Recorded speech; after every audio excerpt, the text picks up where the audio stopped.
وقال النبي صلى الله عليه وآله وسلم طلب العلم فريضة على كل مسلم।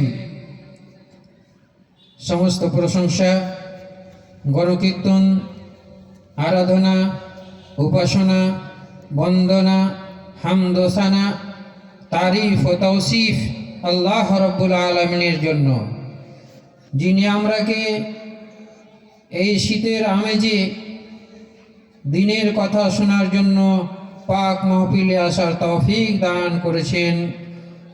এই বিনিময়ে আমরা সকলেই উচ্চ স্বরে পড়ি আলহামদুলিল্লাহ।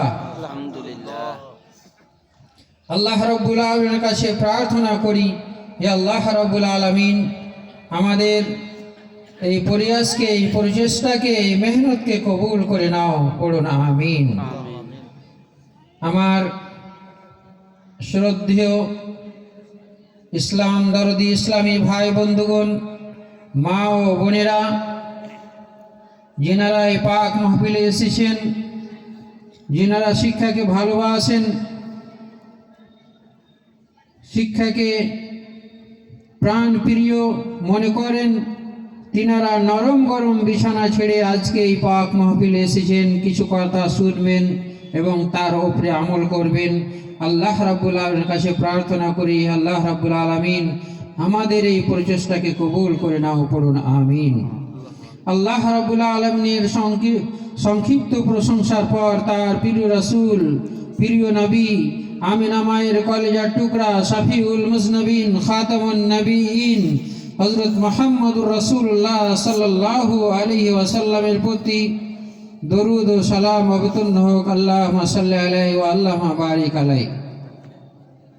আজকে বড় পরিতাপের বিষয়, দুঃখের বিষয় যে আমি মোহাম্মদ ইব্রাহিম বেলডাঙ্গা থেকে আস্তে আস্তে অনেক দেরি হয়ে গেল।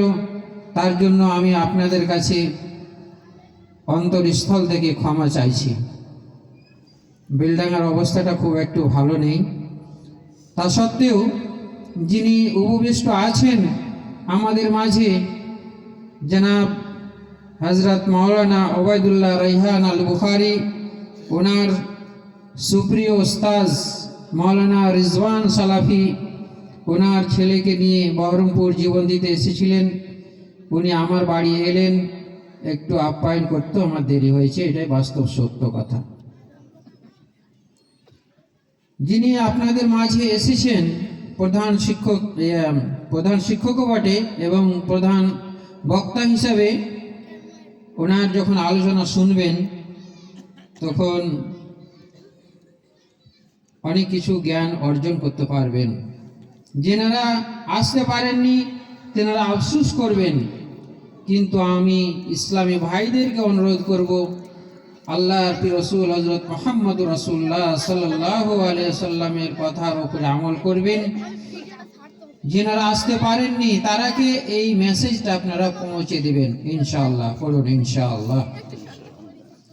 আজকে আমরা উপবিষ্ট হয়েছি বিশেষ কারণে।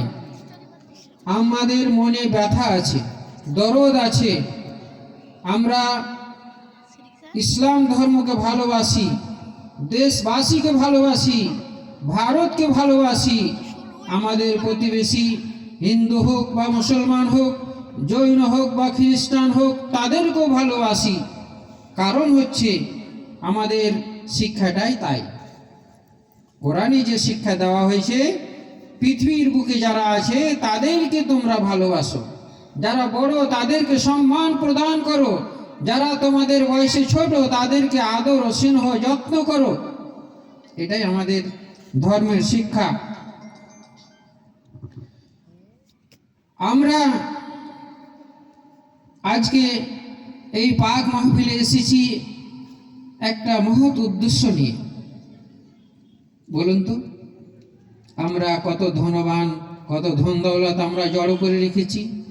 মরণের পরে কিছু কি সাথে আসবে, কাজে আসবে? মরণের সাথে সাথে সব ছেড়ে যেতে হবে কি হবে না? আপনার হৃদয়খানাকে আপনি প্রশ্ন করুন।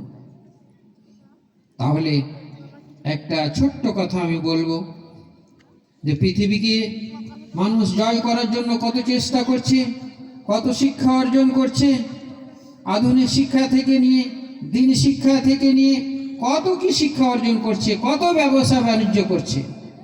কিন্তু শর্টকাটে বলছি, আমরা যদি পৃথিবী জয় করতে চাই, পৃথিবীতে যদি লাভবান হতে চাই, তাহলে আল্লাহ রাব্বুল আলামিন যে শিক্ষা, যে আদর্শ, যে নীতি পালন করতে বলেছেন, সেটাই আমাদেরকে পালন করতে হবে। আমরা শিক্ষিত সমাজ, শিক্ষিত মানুষ জানি আমরা যে আল্লাহ রাব্বুল আলামিন সর্বপ্রথম নামাজ, রোজা, হজ, যাকাত এগুলো ফরজ করেননি।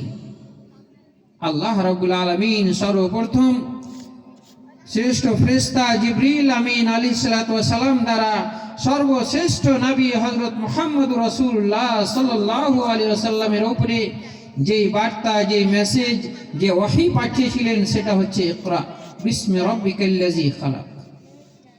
তাই বলছিলাম, আমরা যদি পৃথিবী জয় করতে চাই, পৃথিবী যদি সেরা মানুষ হতে চায়, তাহলে আমাদেরকে শিক্ষিত হতে হবে। আল্লাহ রাব্বুল আলামিন কোরআনের শিক্ষাকে, দ্বীনের শিক্ষাকে, আকীদার শিক্ষাকে প্রাধান্য দিয়েছেন। আল্লাহর প্রিয় রাসূল হযরত মুহাম্মদুর রাসূলুল্লাহ সাল্লাল্লাহু আলাইহি ওয়াসাল্লাম বলেছেন, তলাবুল ইলমি ফারিজাতুন আলা কুল্লি মুসলিম। শিক্ষা সবার জন্য বাঞ্ছনীয়। দ্বীন আকীদা আগে শিখতে হবে, দ্বীনি শিক্ষা আমাদেরকে শিখতেই হবে। আমি আধুনিক শিক্ষা বিরোধিতা করছি না, করাও যাবে না। যে হাদিসের মধ্যে বলা হয়েছে শিক্ষা বাঞ্ছনীয়, এটা আমভাবে বলা হয়েছে, সাধারণভাবে বলা হয়েছে। আজকে আমরা যদি সায়েন্স টেকনোলজি শিক্ষা না শিখি, তাহলে আমরা পিছিয়ে থাকব। কিন্তু দ্বীনি শিক্ষা, কোরআনের শিক্ষাকে প্রাধান্য দিতে হবে। আল্লাহর প্রিয় রাসূল হযরত মুহাম্মদ রাসূলুল্লাহ সাল্লাল্লাহু আলাইহি ওয়াসাল্লাম বলেছেন, খায়রুকুম মান তাআল্লামাল কুরআনা ওয়া আল্লামা। তোমাদের মধ্যে শ্রেষ্ঠ ব্যক্তি ওই ব্যক্তি যিনি কোরআনের শিক্ষা শিখলেন এবং অন্যকে সেই শিক্ষা প্রদান করলেন। এখানে বলা বাহুল্য যে আমরা পুরুষ মহিলা সবার জন্য কিন্তু শিক্ষা বাঞ্ছনীয়। আজকে আমাদের একটা শিক্ষা প্রতিষ্ঠান আল ফালাহ আল ইসলামিয়া, যেটা গড়ে তুলেছেন আপনারা, এর কর্ণধার আপনারাই, এর সরকার আপনারাই, কিন্তু তার আসল কর্ণধার কর্তা হচ্ছেন হযরত মাওলানা জাকির হোসেন সাহেব। কিন্তু আসল মূলত কর্মী আপনারাই, আপনারাই এই শিক্ষা প্রতিষ্ঠানের ধারক ও বাহক এবং পরিচালক। এটাই বাস্তব সত্য কথা। এই শিক্ষা প্রতিষ্ঠানকে তিলে তালে গড়ে তুলতে হবে, গড়ে করতে হবে। আজকে যে কথা বলছিলাম যে পৃথিবী, ক্ষণস্থায়ী পৃথিবী আমাদেরকে ছাড়তেই হবে, সঙ্গে কিছুই যাবে না। যতই সে বাহাদুর হোক, নেতা হোক, মন্ত্রী হোক, প্রধানমন্ত্রী হোক, রাষ্ট্রপতি হোক, তার সঙ্গে কিছুই যাবে না। এটা বাস্তব সত্য কথা। আল্লাহ রাব্বুল আলামিন সর্বপ্রথম যে উচ্চবাণী, যে ওহী পাঠিয়ে দিলেন, সেটা হচ্ছে ইকরা বিসমি রাব্বিকাল্লাযী খালাক। তোমরা পড়ো, বিদ্যা অর্জন করো তোমার প্রভুর নামে। তাই আজকে আমরা এই যে শিক্ষা প্রতিষ্ঠানে সমবেত হয়েছি, জড়ো হয়েছি, একটা মহৎ উদ্দেশ্য আছে। আমরা এই দ্বীনি শিক্ষাকে, ধার্মিক শিক্ষাকে আমরা গড়ে তুলব। আমাদের সমাজের কচিকাঁচা এখানে মানুষ হবে। আমি যতটুকু জেনেছি, ভাই জাকির হোসেন সাহেব বলেছেন আমাকে, আমি একজন পেশায়, ডাক্তারি পেশায় যুক্ত, আধুনিক শিক্ষায় শিক্ষিত, আমি হাফেজে কোরআন, আমি মাওলানা। খুবই সুন্দর কথা। কিন্তু ওনার একটা প্রতিভা, একটা ইচ্ছা, একটা আকাঙ্ক্ষা হয়েছে যে আমি এই দ্বীনি শিক্ষার আলোটা পৃথিবীর আনাচে কানাচে ছড়িয়ে দেব। তাই আমি সকল জ্ঞানী ব্যক্তিবর্গর কাছে আবেদন করব যে এই শিক্ষা প্রতিষ্ঠানকে আপনারা দানে ধ্যানে, নিজের শ্রম দিয়ে, পরিশ্রম দিয়ে, বুদ্ধি দিয়ে, জ্ঞান দিয়ে, পরামর্শ দিয়ে, মশওয়ারা দিয়ে এগিয়ে নিয়ে যাবেন। হাত তুলুন ইনশাআল্লাহ বলে হাত তুলুন, যে আমরা ঠিক, আমরা যেখানে দ্বীনি শিক্ষা থাকবে, আধুনিক শিক্ষায় আমাদের ছেলেকে শিক্ষিত করব ইনশাআল্লাহ। আল্লাহ রাব্বুল আলামিন আমাদের সকলের প্রচেষ্টাকে কবুল করুন, পড়ুন আমিন। আমরা জানি যে শিক্ষা হচ্ছে জাতির মেরুদণ্ড। অনেক অভিভাবক আছেন যিনি কোরআন পড়তে জানেন না। সব থেকে যে মহাগ্রন্থ লা রাইবা ফি, যার মধ্যে কোনো সন্দেহ নেই, আমি কয়েকটা বইয়ের লেখক, এখানে অনেক লেখক আছেন, অনেক শিক্ষক আছেন, আমি নিজে লিখেছি, আমার বই ভুল ত্রুটি যুক্ত। আমরা পৃথিবীর মানুষ, আমাদের মধ্যে ভুল আছে, ভুল ত্রুটি হবে, কিন্তু ত্রুটি মুক্ত কে? আল্লাহ রাব্বুল আলামিন। আমি বই লিখে দিয়েছি, কোনো যদি ভুল থাকে পরবর্তী এডিশনে আপনারা আমাকে অবগত করিয়ে দিবেন। কিন্তু আল্লাহ রাব্বুল আলামিন চ্যালেঞ্জ করে বলছেন, এমন একটি মহাগ্রন্থ লা রাইবা ফি হুদাল লিল মুত্তাকিন, দেয়ার ইজ নো ডাউট, যেটা হচ্ছে কোরআন। পৃথিবীর বুকে অসংখ্য বই আছে, পুস্তক আছে, রামায়ণ আছে, মহাভারত আছে, গীতা আছে, গীতাঞ্জলি আছে, কিন্তু বড় গর্বের বিষয়, কোনো বইয়ের হাফেজ পাবেন না।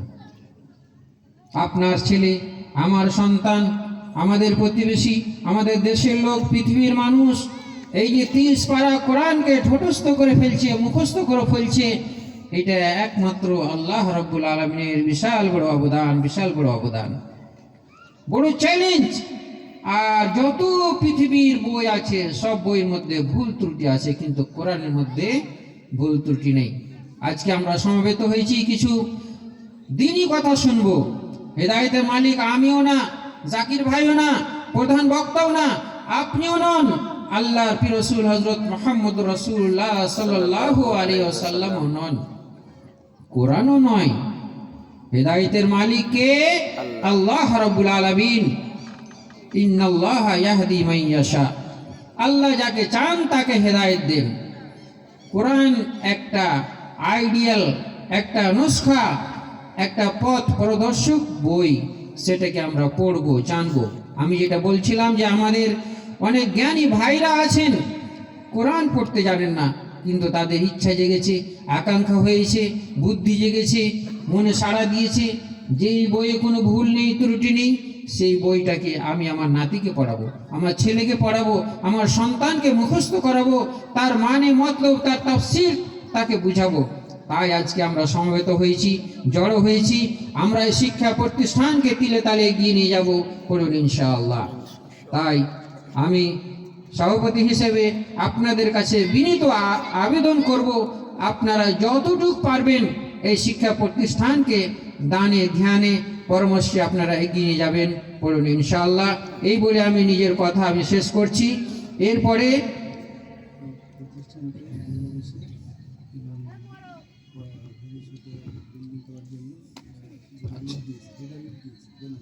আচ্ছা, জাকির ভাই বলছেন এই প্রতিষ্ঠানকে ভালো